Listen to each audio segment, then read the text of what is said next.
I'm guessing if I mention auto insurance premiums, you don't exactly think tech, do you? But there's a coming revolution between the mobile technology that connects to your car and the way they price auto insurance that is going to make it a tech story.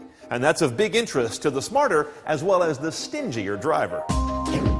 The idea is to share information about your actual driving behavior with your insurance company. This is typically done electronically. If that information shows that you're a lower risk than your policy assumed, you would be in for a monthly premium discount. Now I've got your attention. Okay, so where does this data come from? Well, in today's modern cars, there's a thing down under the dash here called an OBD2 port. Cars since 1996 all have one of these. And that has a wealth of data coming from the vehicle's various sensors all the time about how you drive, how much you drive, and the kind of inputs you give your vehicle. Now, a few years ago, some insurance companies began to tap into that data, offering customers the ability to plug in a custom hardware dongle into that port that would gather and report information about their driving back to the insurance company. But you see, insurance companies don't really want to be in the hardware business. That's not what they do. Now, more recently, insurance companies have begun to take advantage of the fact that, first of all, most of us are carrying a smartphone now, which has the ability to run an app, to process data, to connect to the internet, do all the things that are behind usage-based insurance data reporting. Secondly, there's telematics in many cars now, these various sort of concierge and assistance systems that are wirelessly connected and managed by a telematics firm. Think OnStar or Lexus Informed.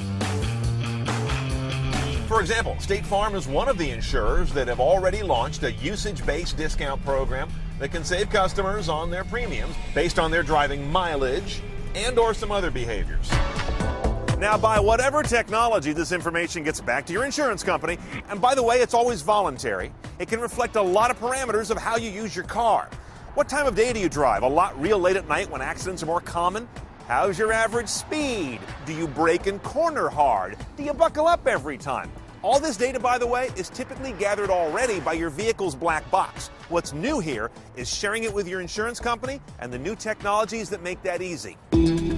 Okay, so you can save some bucks on your insurance. What's in it for your insurance company? First of all, this kind of program will tend to attract low-risk drivers. I mean, you'd be a fool to engage in more revelation of your driving behavior if you're a high-risk driver. Secondly, it gives the insurance company more data about their customers. There's no business out there that doesn't want that. And thirdly, I think it's an interesting path toward the insurance companies becoming providers of wireless services in the car, and it's not much of a reach to see them as providers of wireless services in the home after that. I mean, most insurance companies don't just insure cars.